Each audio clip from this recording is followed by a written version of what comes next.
You're in a crowded bar on a Friday night.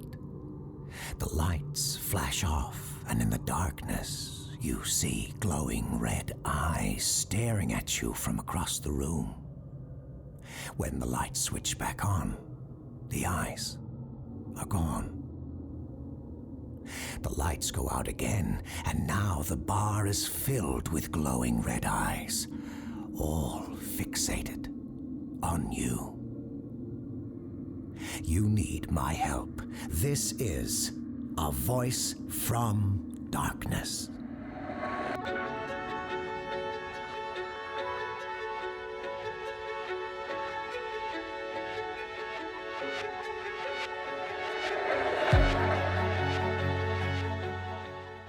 Hello, this is Dr. Malcolm Ryder, parapsychologist, coming to you from our studio here in the stormy, husky, brawling city of Big Shoulders, Chicago, Illinois. And speaking of Chicago, I'm happy to announce our show recently launched a Patreon. In our inaugural Patreon episode, I answer a few questions about the second city. So if you want to know where I get pizza, or hear about the fabled Chicago bar, the odd-shaped room, whose doors will only open for you once, please feel free to join us over at patreon.com/VFDarkness. That once again is Patreon, patreon.com/VFDarkness. Okay, with that out of the way, we have a very special episode tonight. My sister, Amelia Ryder, professor of occult studies at Ravenswood University, will be on the line later. It's been a while since she's appeared as a guest on the show, and as she recently returned from an expedition, I'm sure she'll have something interesting to share with us. More on that later, though. For now, let's delve into our national alerts.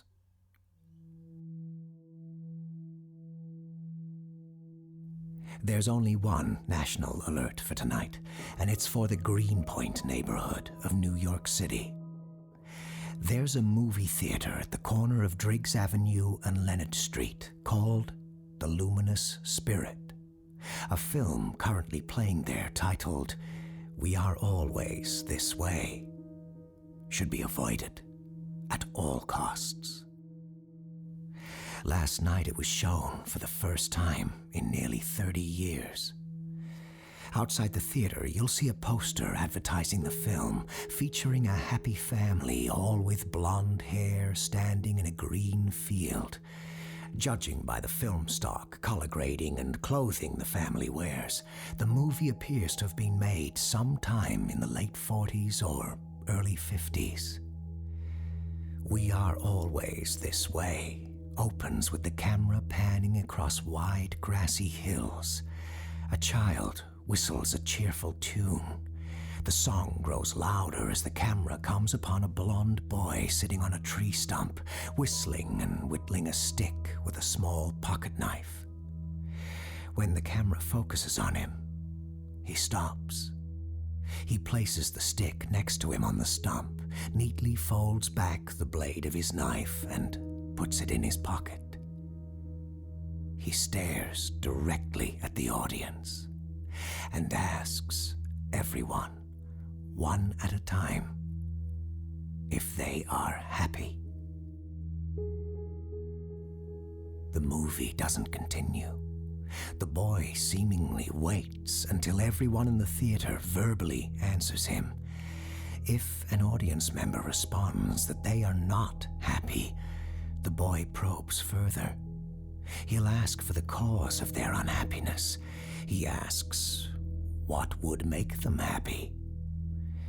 Someone in a showing 30 years ago, a young woman told the blonde boy she no longer loved her boyfriend. They lived together and she didn't know how to tell him. The boy smiled at her and said, "That's all right. I just want you to be happy." He continued to ask others in the crowd if they were happy. No one else responded that they were not. The blonde boy then walked off screen as the camera panned left, The rest of the blonde family from the film's poster, a mother, father, an older sister with a guitar, and a brother and sister a little older than the whittling boy, began to sing as the elder sister played the guitar. The song had the same cheerful melody the blonde boy whistled at the start of the film. Partway through the second chorus, the blonde boy walked back on screen and joined his family. There was blood on his hands. He said nothing of this, and neither did his family. The film ends abruptly, without the song coming to an end. The woman who told the blonde boy she was unhappy in her relationship went back to her apartment that night and found her boyfriend dead, stabbed dozens of times with a small blade. A partially whittled stick was found next to the body. I repeat, do not see the film We Are Always This Way at the Luminous Spirit in Greenpoint, New York City. That is our only national alert for this evening. Next up is Today in Odd America, and then we'll be speaking to Professor Amelia Ryder about some of her recent research, the subject of which is kept hidden even from me, so we'll be finding out what my sister's been up to together, I suppose. But first, Today in Odd America. Today in Odd America, we find ourselves in Granger, South Dakota, the year 1991. Matthew Bast threw open the door of Baum's Bazaar.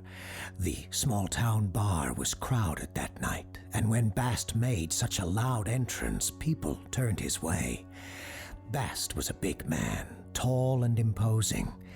He spoke loudly and confidently on matters, as if his word were law. "I saw scarecrows on the way here," Bast told the bar patrons. An old farmer laughed. "Of course you did," he said. "We have them all over our fields." Bast eyed the farmer with contempt. He didn't like when people laughed at him. "I know you've got scarecrows in your fields," Bast said. "I'm not simple. I'm not talking about them. I'm talking about the ones running around town." "People in costumes?" someone yelled. "Likely so," Bast said. "Probably from the city. You know how they are." Sioux Falls was the nearest city, and some folks in Granger believed the nearby city folks looked down on them. No evidence for this belief was ever stated, but it was a belief many in the small town had, including Matthew Bast. "Don't worry," Bast assured the crowd. He withdrew a pistol from a leg holster. "I scared them off, chased them back to Sioux Falls." Bast expected applause, or for the bartender to shout that drinks were on the house. But that's not the reception he got. "Put that damn thing away," the bartender said. Bast reluctantly obliged. "Why would folks from Sioux Falls come all the way down here dressed as scarecrows?" someone asked. Bast made his way to them. There was a half-full pitcher of beer, which Bast took and poured a generous amount of into an empty glass. "They're mocking us," he said. "Our small-town ways, our lifestyle. You hear about these things all the time on the radio." "I never heard about any of that on the radio," someone said. "'Cause you ain't listening to the right frequencies," Bast said. "Don't worry, I do. I listen all the time. I know how this world works. These people from the city hate us. They hate themselves even more, and they can't stand that we're out here living a simple life, free and easy, nice and happy, so they figure they can come out here dressed in costumes meant to mock our farms and fields and maybe make us scared of our rural ways. Most of the bar doubted Bast and ignored him, but a handful paid for his drinks, kept his glass full, and asked him to talk more about what he'd heard on the radio, and more about the scarecrows from Sioux Falls. A week went by, and Bast claimed to have continued seeing scarecrows around Granger doing various misdeeds. A fair number believed him on his word alone. Community patrols were started. Folks would roam the street with guns openly displayed and stop vehicles they didn't recognize. The sheriff asked Bast and his posse to stand down, said that what they were doing was unnecessary and illegal. Bast disagreed. A month later, all the shops on Main Street had their windows broken, and the tires were slashed on cars that had been parked overnight on the street. Bast held an informal town meeting at Baum's Bazaar. He showed pictures he took of scarecrows doing all the destruction. Someone was quick to point out that all the scarecrows were about Bast's height and build, and were wearing the same outfit, except for a different hat in each picture. The skeptic was escorted out of the bar. "But what's to be done?" someone shouted. Bast didn't answer right away. He took a long drink first. "What Sioux Falls does to us, we gotta do tenfold to them," he said. He was asked to elaborate on what he meant, and so he did. "These city slickers think we're scared of scarecrows. Us country bumpkins believe they come alive at night and wander around. They believe we're that stupid. We need to make them feel that way. Make them know we'll never be scared of them, but they should be terrified of us." The crowd cheered. Bast laid out a plan. Everyone present would dress as scarecrows. Not simple ones, but frightening and awful ones. Disgusting and hideous ones. They'd travel to Sioux Falls and do as much damage as they could, with pitchforks, scythes, and guns. They'd show the people of Sioux Falls they needed to fear the folk who lived out in the country. The sky was black the following night. There was no moon. Bast met with all his followers in front of Baum's Bazaar. Though each used only simple material to make their costumes, old clothing that had turned to rags, coarse twine, burlap sacks. Each person appeared unique and haunting in their own ways.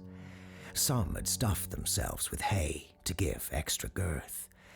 Others painted nightmarish eyes and smiles on their burlap faces.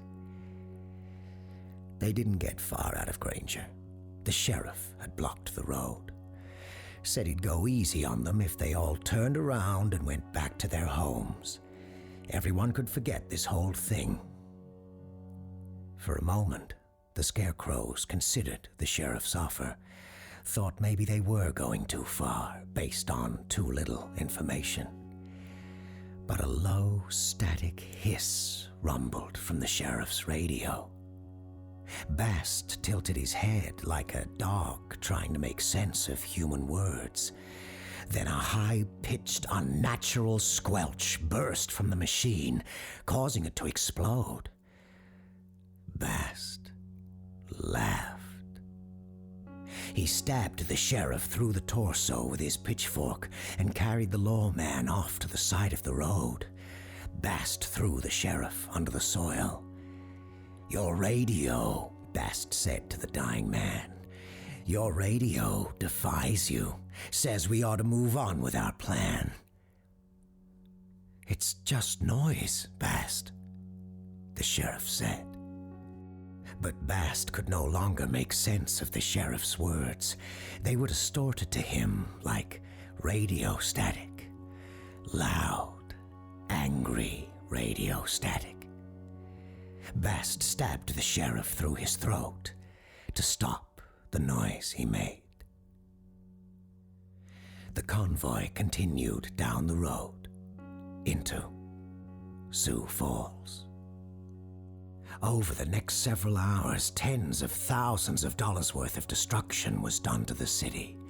Businesses were broken into, cars destroyed, citizens of Sioux Falls attacked, some killed. Several of the Granger scarecrows were shot in the street by law enforcement and by citizens. The rest, though, as the sun rose in Sioux Falls, beams of light hit the scarecrows, hit the people of Granger that Bast had convinced to come with him on his mission. They all froze in place. Stranger still, law enforcement found no evidence that these scarecrows had been costumes with the living, breathing people inside, but simply contained sacks filled with hay. No different than any other scarecrow in the middle of a cornfield.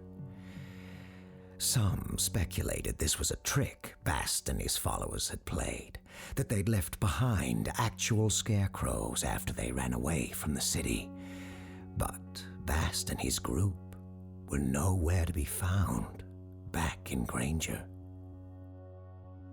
The scarecrows were placed in an evidence locker until something further could be determined about what had happened to Bast and the others from Granger. A month later, when the night sky was without moon, the scarecrows disappeared from police storage.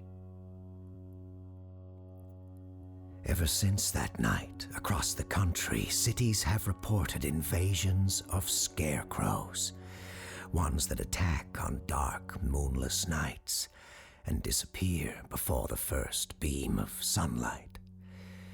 Know this, though, a warning sign always precedes them.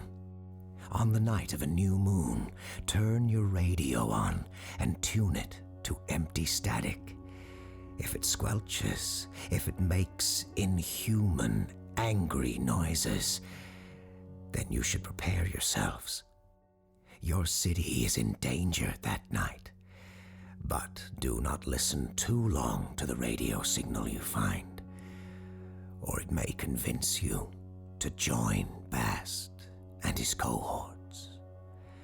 Listen too long, and no human words will be able to talk you out of it. This has been Today in Odd America. And now, back to our main show. And we're back. My sister, Professor Amelia Ryder at Ravenswood University, is on the line with us. Hello, Malcolm.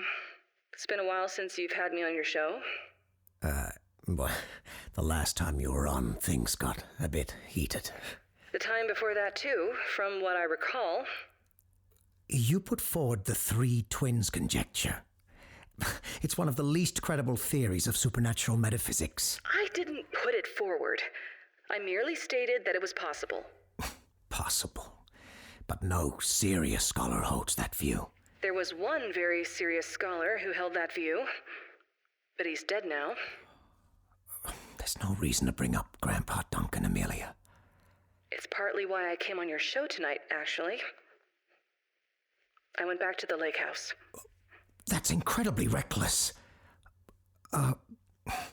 For listeners' context, the lake house in question is the Holloway Lake House, a ridiculous estate built during the Gilded Age, once occupied during the summers by Nicholas and Zelda Holloway, before their tragic deaths, along with their children,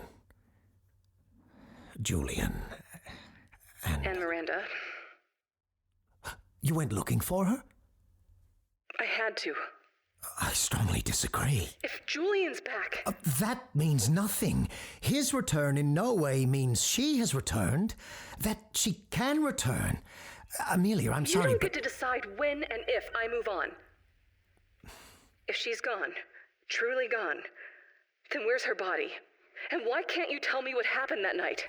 Amelia, we've been over this 1,000 times. And never once have you been able to answer my questions.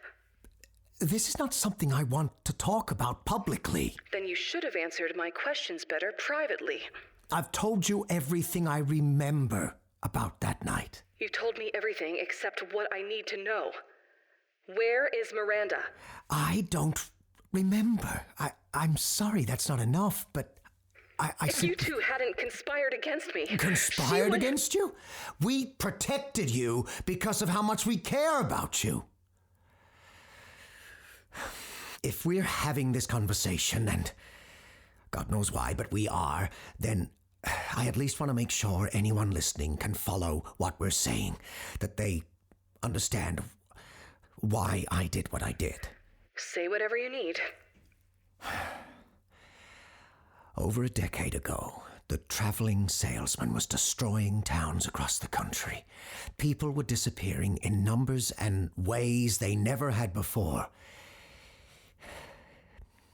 He had to be dealt with before he brought this country to ruin. Grandpa Duncan called us all together. All to the island. Yes, he did. At his request, the best scholars at Ravenswood searched for anything that might stop Julian. Charlotte Price, the most powerful on-ironaut of our generation, convinced those like her with a supernatural gift who'd been trained at Ravenswood to join the cause. I was at that initial meeting of the Ravenswood Conspiracy, or whatever Grandpa Duncan labeled it, and several after. I thought I was part of the conspiracy. You were? A vital part? 5 months after that first meeting, I had a nightmare. I was in bed, and Miranda appeared before me out of nowhere, holding herself. She was soaked in blood, and in terrible pain. I asked her what was wrong. She looked at me and said, "Malcolm, Lake House." After those words, she vanished. I tried calling you. You didn't answer. I tried Miranda. I wanted to see if I'd just had a bad dream. She didn't answer. I tried Grandpa Duncan. No answer. Dying, disappeared, and dead. That's what you all were. I didn't know it at the time, but you were bleeding to death at the lake house. Miranda had vanished, and Grandpa Duncan was already dead. Amelia, I'm sorry. I know that night was traumatic, but I feel I found you in a pool of your own blood, the life drained from your face, next to the corpse of our grandfather who'd practically raised me. And spread throughout the rest of the estate were a dozen more bodies. People from the university I knew and loved like family. You brought them. You brought Miranda, all there to die that night. But you didn't bring me. Because we wanted you to survive. Miranda and I made that call together. You, Charlotte, and a handful of others had to be excluded from the confrontation at the lake house in case we failed. Charlotte knew our plan. She would have... What? Helped me bury you? 4 people fell dead the moment Julian materialized. 2 more were dead with a wave of his hand. This is all within moments. Grandpa Duncan shot him once with the revolver used to kill the Veiled Prince of St. Louis. If it could kill one dark and immortal being, why not another? But he only grazed him, barely caused Julian to flinch. Grandpa was dead before he could take a second shot. If you'd been there, you would have been killed too. Both of us would be dead now. There's no alternative to that reality. There were 3 bullets fired from the revolver. And it was in your hand. I know. I took it from you. I still carry it with me in case I ever see Julian.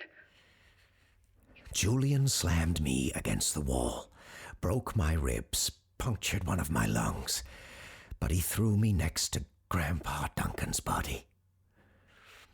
I grabbed the revolver. As Julian came close to kill me, I fired.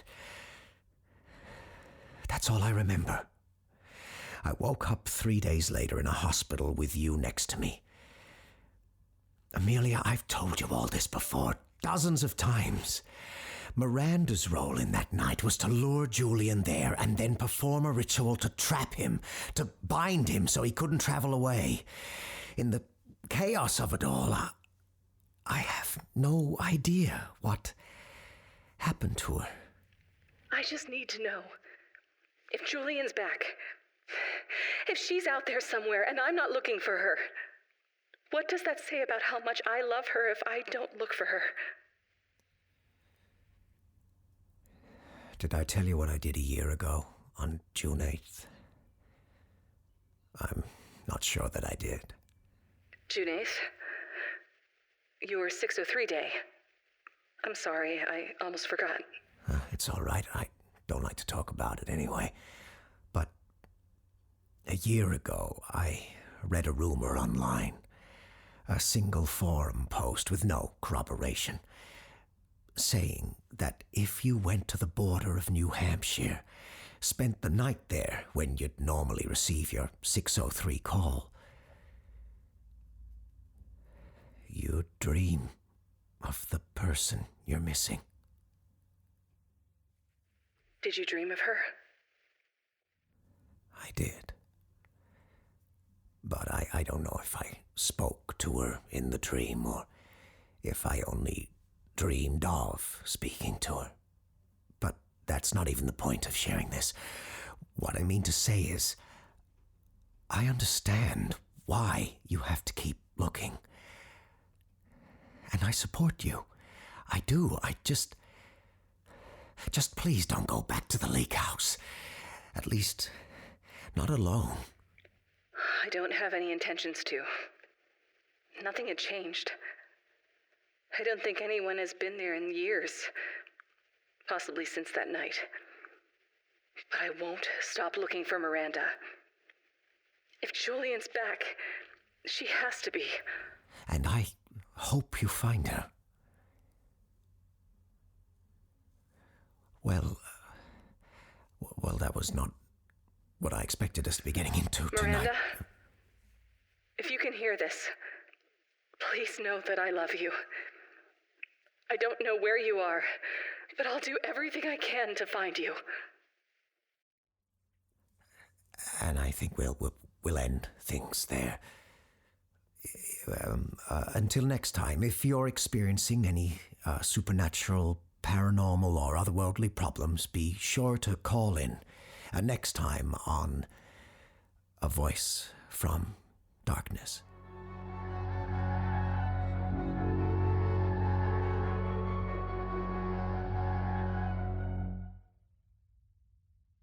Thanks for listening to A Voice from Darkness. That was Kristin Holland as Dr. Malcolm Ryder and Bonnie Bogovich as Professor Amelia Ryder. If you don't listen to it already, you should check out Kristin's other podcast, Nocturnal Transmissions, a horror anthology that just hit its 100th episode. Congratulations, Kristin. If you want to hear more from us, we started a Patreon and are posting exclusive episodes there. The first episode is already up, and we'll have another out in a few weeks. And before we go, I'd like to play the trailer for the third season of The Storage Papers. If you aren't familiar with the show, it's a series that follows Jeremy, a man who buys a storage locker that turns out to be full of documents about strange events that happen around all over San Diego, where the show takes place. Many fans of A Voice from Darkness have told me that's another one of their favorite shows, so consider checking it out. I'm Jack Rhys. Thanks for listening.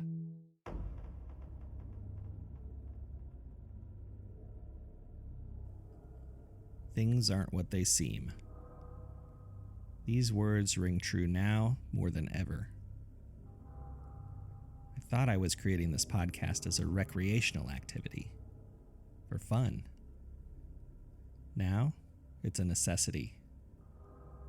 We've fought. We've made sacrifices. And we thought we'd won.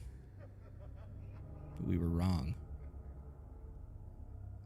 There's a new threat now, and we're being hunted.